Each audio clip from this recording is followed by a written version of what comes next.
और चलिए उत्तराखंड दर्पण की शुरुआत करते हैं। बात सबसे पहले उत्तराखंड की करेंगे, जहां पर आपको बता दें कि ग्रीष्मकालीन विधानसभा गैरसैंण में 15 मार्च को धामी सरकार बजट पेश करेगी। बजट सत्र से पहले राज्यपाल का अभिभाषण होगा। लगभग 69,000 करोड़ रुपए का सरकार का बजट इस बार प्रस्तावित हो सकता है और सरकार ने बजट सत्र की सारी तैयारियां भी पूरी कर ली है। वहीं विपक्ष ने भी बजट सत्र को लेकर रणनीति तैयार कर ली है और इसी के साथ विपक्ष कई मुद्दों को लेकर सरकार को घेरने की तैयारी में भी है। विपक्ष जोशीमठ आपदा, कानून व्यवस्था जैसे मुद्दे को विधानसभा में उठाएगा। धामी सरकार का ग्रीष्मकालीन राजधानी गैरसैंण में ये पहला बजट सत्र होगा। इस बार विधायकों की ओर से आपको बता दें कि करीब 600 से अधिक सवाल विधानसभा को भेजे गए हैं। विधानसभा सचिवालय की तरफ से भी बजट सत्र को लेकर व्यापक तैयारियां की गई हैं। सत्र के दौरान लॉ एंड ऑर्डर को बनाए रखने के लिए ही बैठक के जरिए विधानसभा अध्यक्ष ने निर्देश भी दे दिए हैं।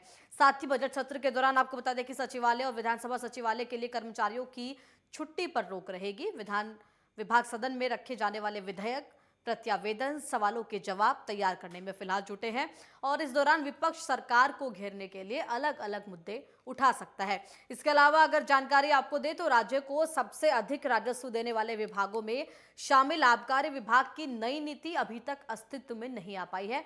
पुरानी नीति की अवधि इसी महीने खत्म हो रही है। सामान्यतः बजट सत्र में नई नीति की जानकारी विभाग के बजट पेश करते हुए दी जाती है। वहीं इसमें अनुमानित राजस्व का उल्लेख भी किया जाता है, जो अनुमानित राजस्व प्राप्ति के मद की जो राशि है उसको बढ़ाता अथवा घटाता है। ये तमाम मुख्य बिंदु इस बार बजट सत्र में रहेंगे जो आप तक हम पहुंचा रहे हैं। और आपको बता दें कि उत्तराखंड का बजट सत्र इस बार ग्रीष्मकालीन राजधानी गैरसैंण में आयोजित होगा और धामी सरकार का गैरसैंण में ये पहला बजट है।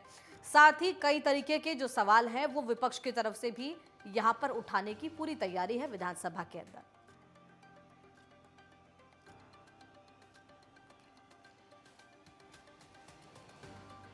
और इसी खबर पर ज्यादा जानकारी के साथ संवाददाता उपेंद्र सिंह राणा मेरे साथ जुड़ गए हैं। तो उपेंद्र, फिलहाल किस तरह से बजट सत्र की तैयारियां हैं सरकार की, और धामी सरकार का ये पहला बजट है जो ग्रीष्मकालीन राजधानी गैरसैंण में हो रहा है, और उम्मीदें क्या है जनता को? कौन कौन से अहम प्रस्ताव हैं जो इस बजट में पारित हो सकते हैं और किन मुख्य बिंदुओं पर सरकार का फोकस रह सकता है?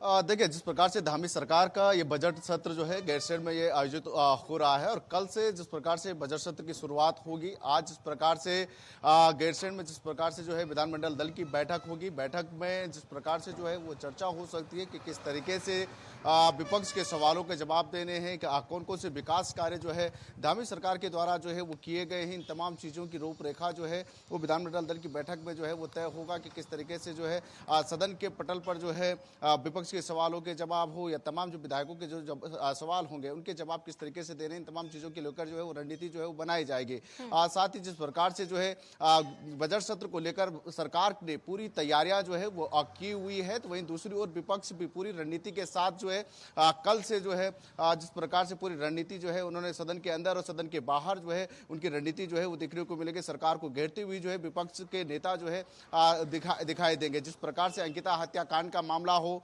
प्रदेश में लॉ एंड ऑर्डर का मामला हो, तमाम, और जिस प्रकार से जो पेपर लीक के मामले हो या बेरोजगारों पर जिस प्रकार से जो लाठीचार्ज हुई है, इन तमाम मुद्दों को लेकर जो है कल गैरसैंण में जो है कांग्रेस का जो है वो घेराव भी है। उन्होंने विशाल प्रदर्शन जो है गैरसैंण के अंदर जो है वो किया जाएगा और साथ ही सदन के अंदर भी माना जा रहा है कि सदन के अंदर भी कहीं ना कहीं सरकार को घेरने की तैयारी में जो है विपक्ष पूरी तरीके से जो है वो जुटा हुआ है। हालांकि कल जिस प्रकार से राज्यपाल का अभिभाषण होना है उसके बाद जो है उस पर चर्चा होगी और साथ ही जो जिस प्रकार से जो नकल विरोधी कानून सरकार की ओर से जो लाया गया है, माना यह जा रहा है कि इसी जो है बजट सत्र के दौरान जो है उसको जो है सदन के पटल पर जो है वो रखा जाएगा, उस पर भी चर्चा हो सकती है। तो कई सारे ऐसे बिंदु है क्योंकि लोगों को काफी उम्मीदें इस बजट से है कि इस बार जिस प्रकार से माना यह जा रहा है कि 69 से 70 के करीब हजार करोड़ के करीब जो है इस बार जो है बजट जो है वो रहने वाला है। वैसे में काफी उम्मीदें यहाँ के लोगों को है कि इस बजट में जो है यहाँ के लोगों को जो है चाहे रोजगार का मुद्दा हो, जिस प्रकार से जो है कृषि हो, बागवानी, उन तमाम चीजों को लेकर जिस प्रकार से सरकार लगातार बात करते आई है, इन चीजों पर जो है फोकस का सरकार करेगा। खासतौर पर जो बेरोजगारी जिस प्रकार से उत्तराखंड में बढ़ रही है, पलायन का दंश जिस प्रकार से उत्तराखंड झेल रहा है, इन तमाम चीजों पर जो है वो चर्चा हो सकती है। बजट जो है इन पर जो है ज्यादातर जो है वो खर्च हो सकता है। इन तमाम चीजों पर जो है इस बार बजट रहने वाला है। बिल्कुल। और कहीं न कहीं अगर अहम बिंदुओं की बात करें, अहम प्रस्तावों की बात करें, तो नई आबकारी नीति की भी ज़रूरत है राज्य के अंदर। अब तक पुरानी नीति के तहत ही सभी काम हो रहे हैं। और इसी के साथ अगर बात करें तो पहाड़ों में आपदा को लेकर भी, क्योंकि जोशीमठ में जो स्थिति देखी गई, उसके बाद कहीं न कहीं आपदा राहत कोष जो है, उसके तहत भी राज्य सरकार जो खर्च है, जो वहन है, उसको बढ़ा सकती है।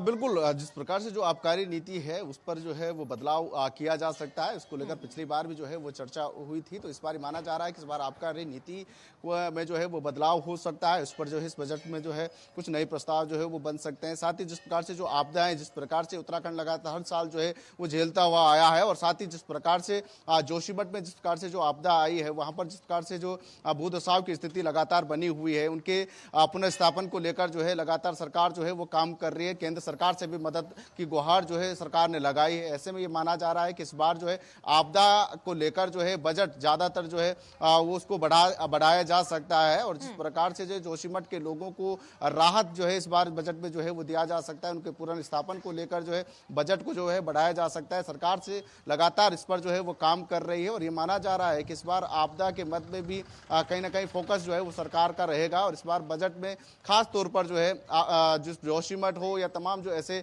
संवेदनशील जो जगह हैं जहां पर जो है लगातार जो आपदाएं जिस प्रकार से आ रही हैं या भूदसाव की स्थिति जिस प्रकार से बन रही है, उसको लेकर जो है बजट में जो है वो चर्चा हो सकती है। और हालांकि विपक्ष की ओर से भी लगातार सरकार से जो है ये मांग की जा रही है कि जो उनके मुआवजा राशि हो, जो इस प्रकार से जो है जो उनके पुनर्स्थापन को लेकर जो काम होना है, उसको लेकर जो है बजट जो है वो बढ़ाया जाए। तो ऐसे में ये माना जा रहा है कि बजट सत्र में जो है इस पर चर्चा जरूर हो सकती है। जी। बिल्कुल। तो कहीं न कहीं ये तमाम मुख्य बिंदु इस बजट सत्र में रहेंगे। और अगर बात की जाए धामी सरकार की, ये पहला ग्रीष्मकालीन राजधानी में उनका बजट होने जा रहा है।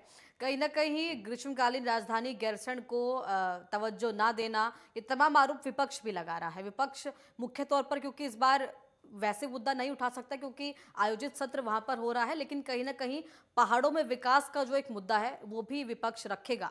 और जो सवाल तैयार किए गए हैं, 600 से अधिक ऐसे सवाल जो विपक्ष ने विधानसभा को भेजे हैं, उनमें एक सवाल ये भी होगा।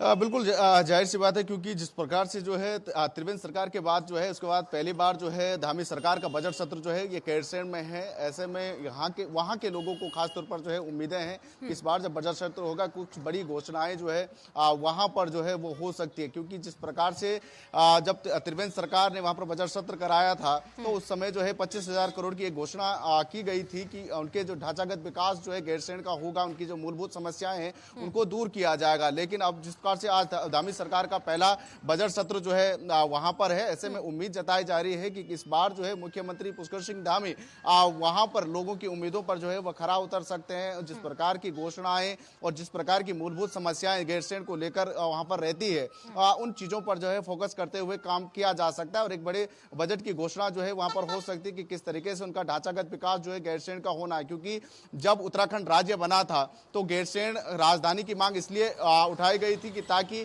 उत्तराखंड का विकास हो सके, पहाड़ी जिलों का विकास हो सके, पहाड़ का विकास हो सके।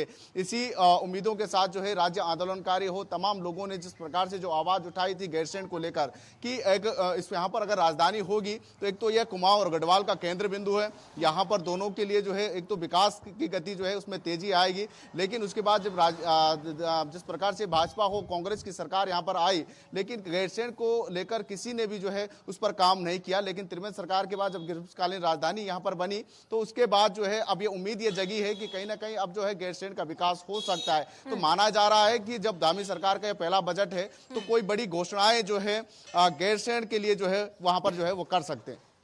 बिल्कुल। और कहीं ना कहीं मुख्यमंत्री का युवा चेहरा उत्तराखंड को जो मिला, और एक युवा मुख्यमंत्री के तौर पर जो मुख्यमंत्री धामी की लोकप्रियता है उत्तराखंड में नहीं पूरे देश में, इसके बाद जो पहले वादा किया गया था मुख्यमंत्री के सत्ता में आने से पहले कि वो 22 से 23,000 जो सरकारी नौकरियां हैं वो राज्य के युवाओं को देंगे, और तब से ही लगातार जो भर्ती घोटाले हैं, भ्रष्टाचार के मामले हैं भर्ती घोटालों में, वो सामने आ रहे हैं। कहीं ना कहीं उस वादे को लेकर भी यहाँ पर मुख्यमंत्री धामी को बजट सत्र में या फिर बजट में अलग से प्रावधान करने की जरूरत है, और राज्य के युवाओं के रोजगार के लिए भी व्यवस्था बजट में हो, ऐसा युवाओं की मांग भी फिलहाल जाहिर तौर पर है। देखिए बिल्कुल जब धामी सरकार जो बनी थी तो उसमें जो है युवा चेहरे के तौर पर जो है मुख्यमंत्री को जो है यहाँ पर रखा गया था और इसी के तहत देखा भी गया था कि 2022 के जब चुनाव जो है भारी बहुमत से जो है भाजपा इस बार जीती भी थी। और इस बार माना जा रहा है जब बजट सत्र में जो है युवाओं को खासा उम्मीद है, क्योंकि रोजगार के मुद्दे जो हैं उसमें देखा जाए तो पेपर जो है वो लगातार लीक हो रहे हैं, बेरोजगारी जो है वो ज़्यादा बढ़ रही है।